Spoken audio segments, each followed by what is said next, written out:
Good evening, I'm Maureen McFadden. And I'm Terry McFadden. It's been a long day for downtown business owners. Parts of the city are still without power thanks to a fire last night in a manhole. Now, it all comes on one of the busiest weekends, Notre Dame's commencement. The outages extend north of Sample, east of Chapin, south of Bartlett, and west of the St. Joe River. We have team coverage tonight following every aspect of this power outage. Stephanie Stang standing by with the latest on how the outage is affecting Memorial Hospital and what that means for patients. Then we'll go to Megan Hickey, who is taking a look at how the massive power outage is affecting some long-standing weekend plans. But we start with Tricia Hart, who's live in downtown South Bend with more on how this all began. Trish?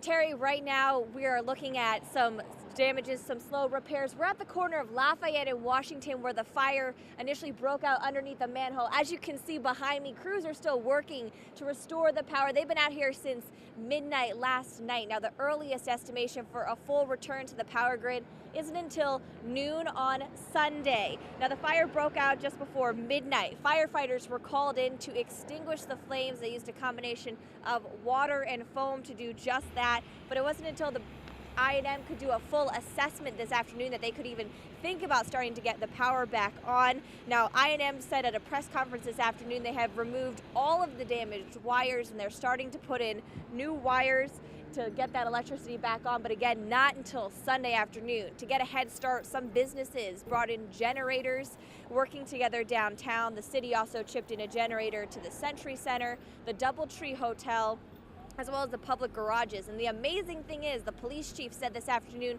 that there have been no public safety incidents or accidents since the electricity went out. Is this going to power? We have had no public safety interruptions. That's not affecting our fire departments, our EMS service, our police department. Likewise, our public works infrastructure in terms of waterworks, wastewater, those are all operating as normal. It's been nothing short of impressive and remarkable how people have pulled together in a short amount of time. Now we're turning into four-way stops at the intersections now because all the traffic lights are out. Now the city brought in temporary lights to illuminate about 39 different intersections to make driving through downtown easier. Now a lot of the businesses downtown have opened up thanks to generators and pooling the power that is available. But if there's going to be pedestrians out here tonight, the police chief just urged everyone to drive with caution, make sure to stop at these lights, look both ways, and make sure there's no pedestrians out and about. Reporting live from South Bend, Tricia Hart, News Center 16. All right, Tricia, thanks a lot. At one point last night, Michiana's designated trauma center was down. Memorial Hospital's generators were out for 2 hours, but are back up and all the patients are okay. News Center 16 Stephanie Stang joins us now from South Bend outside Memorial Hospital. And Steph, can the hospital handle a major emergency if needed right now? It depends on how large of an emergency we're talking about. If it had been a major trauma situation, they could have had to flown some of their patients to Chicago, Fort Wayne, or Indianapolis, the other trauma centers in our area. At Memorial Hospital, the valets were still taking keys, with visitors coming and going, but not the ambulances. If you're coming in by squad, those are actually at the moment redirected. The area's designated trauma center diverted ambulances to other hospitals working on a limited power supply. If you're brought in by ambulance, at this point we have advised the EMS squads and ambulances to redirect the patients to other hospitals. But patients aren't being turned away. Walk-ins are welcome, and the trauma center is up and running. Any patients who are critically injured or require trauma services, we have the capabilities to take care of those individuals. The emergency service line, surgery, ICU, and all of our staff, our trauma surgeons are in-house and prepared, and all of our service lines for trauma and critically care injured patients are up and running at this time. It's an elaborate system. The power needs of a hospital are significant. Obviously, the generators are concentrated in the areas that are most critical. That's why all non-essential areas were using limited electricity. 4 physicians' offices were closed, and for food, the cafeteria was it for options. But bottom line, the 265 some patients staying at the hospital are safe. Our job is to be available to the public. Our job is to serve the community and the health needs that they have and be available and be ready and always be ready when we're needed. Now, as soon as the power outage occurred, ambulance services in the area were told to take their patients to 2 other hospitals in the area, St. Joseph Regional Medical Center and Elkhart General. Terry? All right, and Steph, when the trauma center lost power, were any patients affected? Power was out for about 2 hours at the trauma center. That was the only area in the hospital, and thankfully, nothing happened that could have affected any of the patients. It was a quiet evening, and hopefully that'll hopefully be the case for the rest of the weekend, it sounds like. All right, and of course the switchboard, I guess, is still out, but they're still allowing people to visit if you have family in the hospital, correct?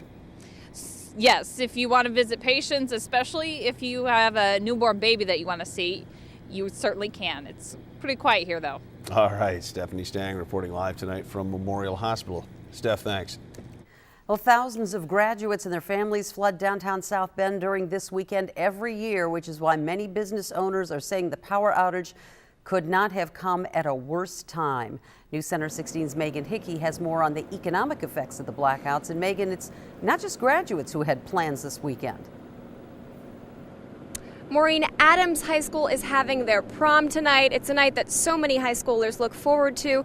So you can imagine their dismay when they woke up this morning to find that much of downtown South Bend was in the dark. The prom, which is for Adams juniors and seniors, will take place tonight as scheduled. It's at the Palais Royale, which luckily appears to be on a different power grid. So those lights are on. It's really amazing because several businesses on the same block found themselves without electricity today. Now the only concern at this point is that it will likely be dark when students get out of the prom because the street lights will be out. There will be extra police and police officers in the area, and parents have been notified. Well, the kids were great. When I arrived at school, they were all waiting, ready to go, trying to figure out a plan, coming up with plan B if we needed it. So the prom committee, my seniors have been amazing, and once we got here, they worked really hard. And Maureen, the block behind me is actually a really good example of how this blackout affected everyone differently. Of course, Morris and Palais Royale have their lights on right now, but neighboring LaSalle Grill and The Vine were completely in the dark this morning. LaSalle Grill got that generator in pretty early. Just as I've been standing here, The Vine has gotten its lights back on. I think you can see the generator just over my shoulder, so great news for them. Really good to hear about this spirit of camaraderie, businesses helping businesses, just trying to get through this very difficult time right now, Maureen. Yeah, and especially with the Notre Dame St. Mary's graduations. Thanks, Megan. And some downtown business owners say it was a sense of panic when they found out the power was out. Some just got a shipment of food while others were planning for a big weekend. Luckily, someone stepped in to help. The president of Stan's Food, Mark Harmon, had to cancel several deliveries today because of the outages, but he wanted to help out, so he donated a refrigerator and freezer truck that restaurants could use to store their food. The truck is located behind the South Bend Chocolate Cafe, and people from different restaurants came to store their food in the truck, and they were all pretty grateful that Harmon was helping. The Downtown Alliance, for sure, and the restaurants are all pretty close-knit. I know a couple of us were even talking this morning about what was going on and making sure everybody was aware of the situation. I think there's a nice niche here for sure, at least in the downtown restaurants. Harmon says the truck will be there until the power comes back on. And stay with News Center 16 as we continue to follow the downtown power outage throughout the weekend. We'll have much more online at WNDU.com and coming up tonight on News Center 16 at 11.